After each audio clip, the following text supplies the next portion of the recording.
लगा के लिपस्टिक थोड़े थोड़े अब बकरी चराओ जाता नहीं भोरे भोरे।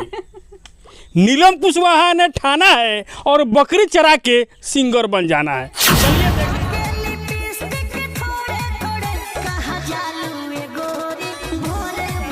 पढ़ाई किए हुए हैं? 8 क्लास तक पढ़ी हूँ।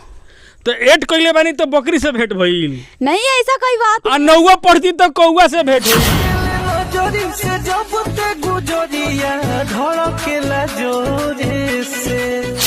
लगा के लिपस्टिक थोड़े थोड़े अब बकरी चराओ जाता नहीं भोरे भोरे। नीलम कुशवाहा ने ठाना है और बकरी चरा के सिंगर बन जाना है। चलिए देख लीजिए, बिहार है और बिहार में वायरल होने का अनेकों तरीका है। किसी को देखिएगा तो छोटे छोटे कपड़े में पहन के वायरल हो जा रहे हैं, और ये हैं देख सकते हैं जीन्स पैंट पहन के बकरी चलाने जा रहे हैं, ब्लॉग बना रहे हैं। चलिए नीलम जी, स्वागत है जी। जो कोई भी देख रहा है आपके चैनल के माध्यम से सबको नमस्ते, प्रणाम है। चलिए हम आपको बता दें, इनका बकरी के साथ में ब्लॉग काफ़ी ज़्यादा वायरल चल रहा है। चलिए हम जनता से पूछते हैं से क्या लगता है जो बकरी चराता है वो सिंगर बन जाता है। हालांकि बहुत दिन पहले आपने गाना सुना होगा, बीए करके बकरी चराओ तारा। चलिए आपसे जानते हैं कितना पढ़ाई किए हुए हैं? 8 क्लास तक पढ़ी हूँ। तो 8 कइले बानी तो बकरी से भेंट भइल? नहीं ऐसा कोई बात आ 9 पढ़ती तो कौआ से भेंट हुई? नहीं ऐसा कोई बात नहीं। हम गरीब है तो क्या हुआ, हम पढ़ाई लिखाई नहीं हुई है, लेकिन हम बहुत सारे सपने सजाए थे, लेकिन सारे सपने टूट गए। लेकिन अब तो लगता है कि सिंगिंग में कर लूँगी, क्योंकि हमारे साथ जो कुछ अलग ही हो गया है, तो इसलिए। चलिए, इंसानों के साथ में आपने ब्लॉग देखा होगा, सुना होगा। बकरी के साथ ब्लॉग अगर कोई कर सकता है तो कुशवाहा जी ही कर सकते हैं। चलिए, कुशवाहा जी हैं, इनसे जानते हैं। सुनने में आ रहा है आपके सिंगिंग के चक्कर में आपके पिताजी का 1 कट्ठा जमीन बेचा गया। जी कितना सच्चाई है? यहाँ पे आइए ना। जी सच्चाई कहाँ है और झूठाई? हम गरीब के पास झूठ कोई होता ही नहीं है, जो कुछ भी होता है सच्चाई होता है, तो इसीलिए मैं बिक गया है जी। सही बात है। यानी कि कहीं ना कहीं आपके पिताजी आपको सिंगर बनाने के चक्कर में 1 कट्ठा नुकसान आज हुआ है, लेकिन मेरे काबिलियत पे और मेरी मेहनत पे पूरा भरोसा है कि मैं ज़रूर, जो 1 कट्ठा बिका है तो उसको मैं 2 कट्ठा, उसको 2 गुना मैं करूँगी और आगे बढ़ाऊँगी। मेरे को पूरा भरोसा है। चलिए, 1 कट्ठा जो बेचाया है, सुनने में आ रहा है आपका गाना भी आने वाला है सावन के इस पावन महीने में।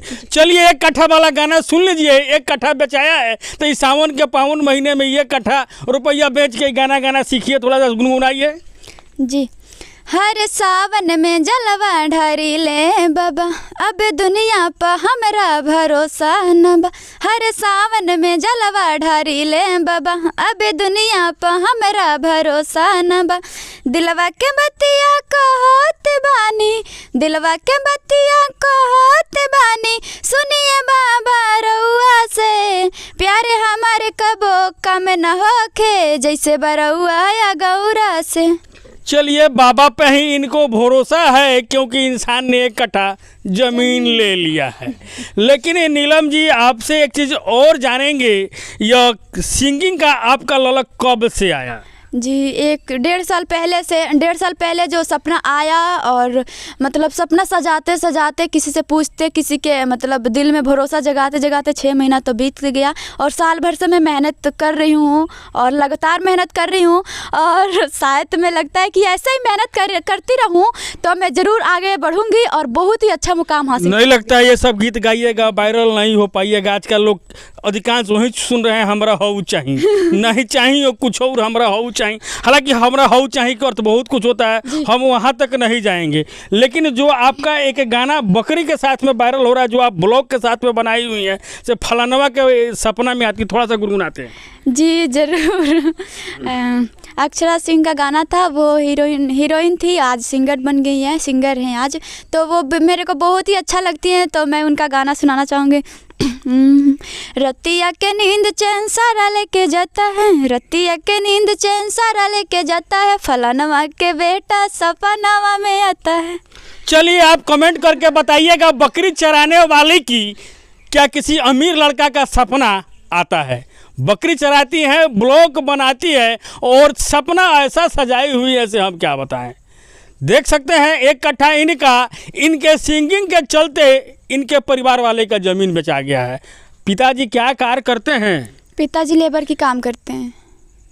चल तो लेबर के बेटी कब से सिंगर बन गई? लगा आपको एक बात बताइए, आप लोग कमेंट करके बताइएगा, मजदूरी और लेबर का बेटी कभी भी सिंगर बनी है? हालांकि हमें याद नहीं है। बहुत सारे लोग छुपाते हैं, वायरल हो जाने के लिए कुछ भी करते हैं, कोई नहीं बना है। काहे नुकसान कर रही है अपने घर वाले? काहे नहीं, काबिलियत गरीबों के पास ही होती है, बाकी उनके पास पैसे नहीं होता है जो कि आगे बढ़ पाए। तो ऐसा कुछ नहीं है। हमारी काबिलियत को देख करके आज हमारी मम्मी पापा ने जो 1 कट्ठा ज़मीन बेच दिया है, तो उस पर मेरी काबिलियत पे और मेरी उम्मीदें पे पूरा भरोसा है कि जैसे सपोर्ट कर रही है जनता वैसे करती रहे तो मैं बहुत ही आगे बढ़ूंगी।